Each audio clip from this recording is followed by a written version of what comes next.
All right, so I slept a little longer than I had hoped, but that's okay. I feel perfect. It's 4:30. The horse started at 3.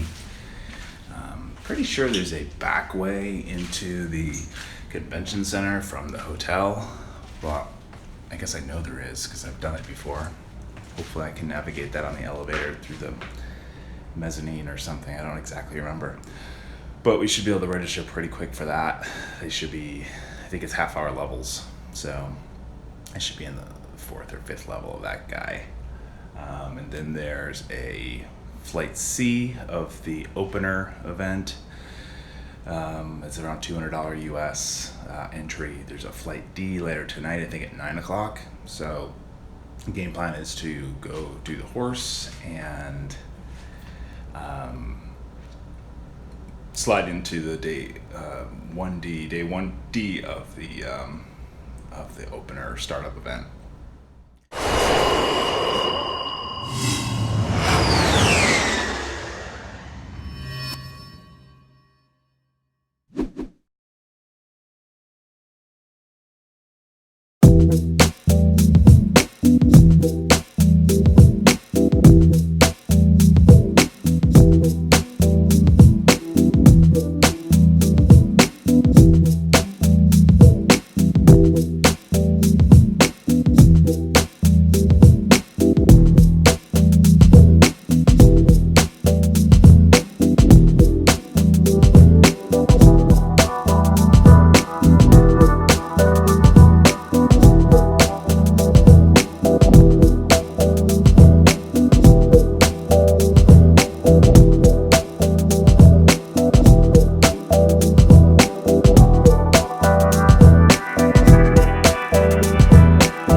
How are you? The horse?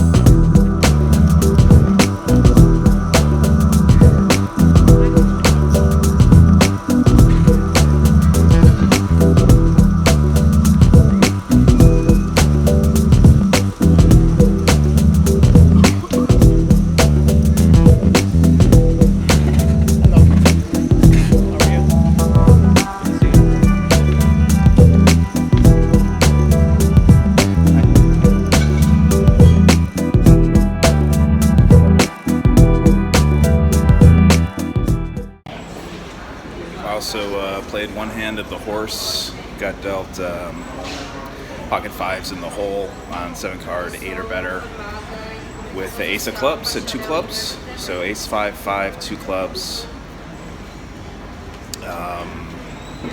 I'll make that bet. The 4th street's going to bring another ace, so I'll have aces up first 4 cards, and just an ace 5 for a low. The next card's going to bring up 4.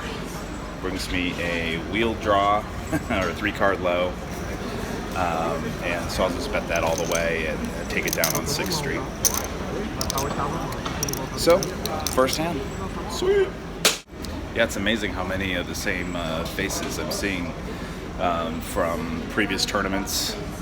People that have gone deep, that have played together, that I still remember little details about their play. So, yeah, I wish I would have taken some notes, actually. So I guess that's a plug to take notes in these tournaments, right? Yeah, looking forward to doing well on the horse. Yeah, not the best light in this room, but we'll have to make do. Yeah, so ran up the horse pretty good. Kind of got myself to a position where I was about double the average stack for several levels. One of the hands here, I got King, Jack 8, Rainbow in Omaha 8. No low with that hand, so not the best Omaha 8 hand. But, get a favorable flop of Queen, Jack 10, giving me the open-ended straight draw, and with the King, Jack. We'll get the nuts on the turn, and the lady I was going against was fairly short stack. So the thing with these limit games that just aren't very deep, the intent is to play them in one day. So the hands you go with, and they're going to make or break you. So this one's an example where we got it in good. She's going to 4-bet all in. So I will bet out on this turn with the nuts. She will raise, I will re-raise. She will 4-bet all in, just wanted to get it in with her hand because she had ace queen. So she had the turn picked her up 2 pair with 0 redraw. Not so fast. I should also point out a queen was exposed in this hand. So she did have a redraw because she'll hit one of her 3 outs for to make aces, to make queens full of aces. And my nut, no redraw. Her not nut, 3 out redraw is going to prevail on that one. Really great table for horse. We had a gentleman betting his 2 pair showing in Raz. He didn't understand how Raz worked, so wasn't able to exploit any chips there. But yeah, all in all, it was a fantastic table. I just started running not so good there with there's about 35 people left. I think 90 signed up. So as is with these mixed games in tournaments, I tend to always go out at the 30th percentile. So I will not disappoint, but I'll have a Raz hand in there when, again, the big bets are so big compared to the stack sizes. You just need to make the hands right. I'll have ace, deuce, 3, 4 with a 3. So I'll have my 3s paired. Ace, deuce, 3, 4 in the first 5 cards in Raz, and end up with 3 pair with the ace and the 5 coming. So that will, a hand like that takes over half your stack.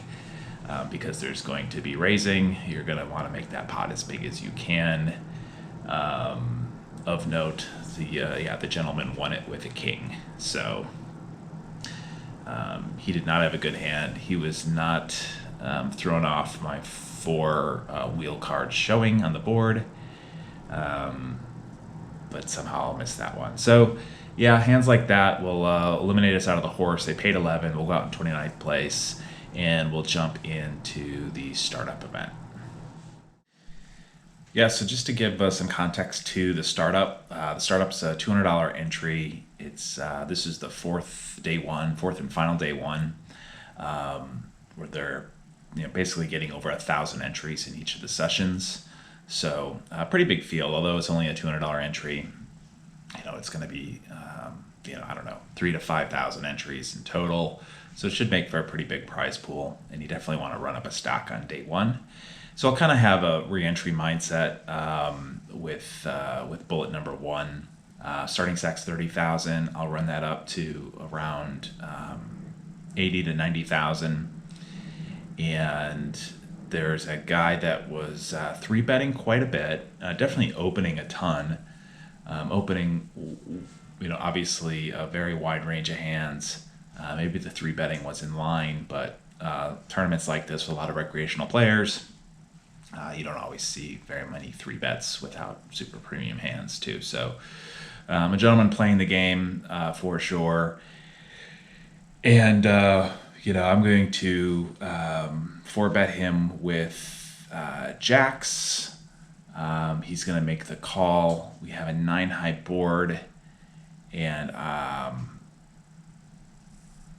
he basically is going to shove all in when I bet the flop, and he's going to have ace king against my jacks with a 9-high board. That's not going to work out, of course, with the ace ball on the river. So that's going to take me down to a few thousand chips. Yeah, so we'll have 9,000 chips. I think the blinds might be 500, 1,000-ish. So I've got about 9 big blinds. I will jam in the cutoff, trying to pick up some blinds here with king 10 offsuit. Ace queen on the button's going to pick that off. May go ahead and flop a 10, but it's not going to work out. So we'll go on to the next bullet. Yeah, so the next bullet, I think I just have a couple of hands for you. One happened right away. I get back in 800, 1,600 blinds. I'm on the button, wake up with aces, and under the gun's going to min raise 1,600. There will be 3 callers. So what's that? 6,400 plus 2,000, 8,400 in there. I've got a stack of around 25,000. So a third of my stack sitting out there. I will elect to jam my 30 big blinds and don't pick up any action. So I'll pick up those blinds. And then that brings us to the Donk's corner. Maybe it's my lack of taking the 800 reais,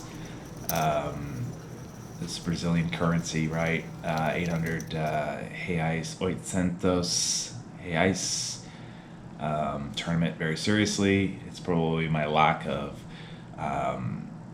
tournament experience since the summer. Whatever the reason. Okay, that brings us to Donk's corner. Several of you were wondering where Donk's corner went the last couple of games. Maybe I'm just playing so brilliant. Well, it was a pretty brilliant week of cash. Certainly some candidates for Donk's corner. There's always, for me as someone who doesn't study like a professional would, who's utilizing time for a different career. There's certainly going to be mistakes along the way, and I think those are fun to talk about, but haven't played a tournament in several months. So that's going to bring us to this hand. So 4 in 800 blinds. I'm in the button with 7-9 offsuit. Under the gun's going to raise to 1,800. The low jack's going to call the 1,800. You see here he has pocket queens. And we'll talk about some of my thoughts on that. The cutoff's going to call. Well, 7-9 offsuit could certainly go into the muck here. I don't mind playing it. I think under the circumstances, a 3-bet might be appropriate if you're going to play it. But in position, I like calling here for, big blind's probably going to come along if I come along, and we have this sort of 2-3 mindset of 5 callers going to the flop, and you try to flop well, right? Obviously, you can 3-bet here some of the time, but you have to fold to all 4 bets. So the chances of either under the gun or low jack slow playing a 4-bet type hand are actually pretty good. So we'll make a call here with the old 7-9. And I thought this was going to be a great story for some of the other 7-9 hands I've showed you, the 7-9 and the 5-7 hands. But let's play on. So I'll make the call. The big blind does come along, and now you've got a pot of 10,000 with the 10-10-7 2-diamond flop. That's going to fold all the way around to me, and I'm going to bet out 3,000 with the 7. Basically, my thought process here is I'm only losing to a 10. Let me put a bet out there and see how my 4 opponents are going to react to that. I'm going to get called by diamond draws. I'm going to get called by some gut shot straight draws. The 8-9 may raise. 8-9 diamonds most certainly would. Could be some over pairs out there, especially with the under the gun player. It was my thought process at the time. And of course, we see the queens are glaring out there. From a queen's perspective, why didn't he 3-bet? Well, he knows that I'm also playing the game, right? He's going to expect me to 3-bet, I think, a lot of the time. And he's going to show some balance, right? He's got to have some slower play, some check back over pairs, some percentage of the time. So I will bet, and only the low jack comes along. In fact, he's going to raise to, as you can see, 7.8 thousand. Which probably should have got my spidey sense to maybe get away from the play here. Get away from this hand, but with second pair, again, only losing to a 10 and an overpair, or an amazingly high equity hand like 8-9 of diamonds, I will make the call. We get a blank, 4 clubs on the turn. He will check, I will check back. I love having the hands go face up like this. We can see this beautiful equity of 5%. And that's, of course, if the person's not already with a full house or like a 10-7 type of hand. So then we're going to come out with the 4 on the river. Queens is going to value bet 20,000 into a pot of 25,000, and yours truly is going to tank on that. Probably one of the easiest folds I'll ever make. The only thing we are beating is that diamond draw and that straight draw, and I guess pocket 5s, pocket 6s, but the 20,000 bet does not make sense for those hands based on our read of a young solid player. So I am going to make this call and see the queens and be very, very sad. So this is a hand that's going to take me down considerably. I'm going to tilt off, and we are going to very soon be in for a third bullet. Yes, so third bullet, I don't really have anything memorable. Because the blinds had gone up so much for this day 1D, I think I started it with just right at 20 big blinds. I'm just going to be at I'm just going to play, and the blinds will go up like 2 more times. I'm going to play in that sort of 12 to 13 blinds range. I don't remember the exact bust out hand, to be honest. It's now 2 days later. So, so I'm going to be in for 3550 Hey Ice, which is like $900. So $900 day 1. I'll just fire 3 bullets and I'll start up the single bullet into the horse. Tomorrow we've got the mini millions, which definitely looking forward to. There's no re-entries into that. Hopefully we play some solid poker there. We will look to play some solid poker there on the mini millions and really make the day 2. There's also a high roller PLO, which we could have in the back pocket to jump into. And there's also a fun turbo knockout / bounty called Super Flop. And this is some crazy game with a 4-card flop, a turn, and a river. Like I said, I think I'm going to have an edge over some of these players who are going to overvalue small pairs, and I think it's more like a a short deck mentality where the suited connectors, 10 jack, 10 queen, are going to do a lot better with the extra card, especially suited. So suited connectors is going to be my game plan there. And see how many super flops we can see. I think just having a better idea of what the equities are going to be than some of the opponents. It's like a $300 buy-in. So yeah, but it will be crazy and fast and gambly.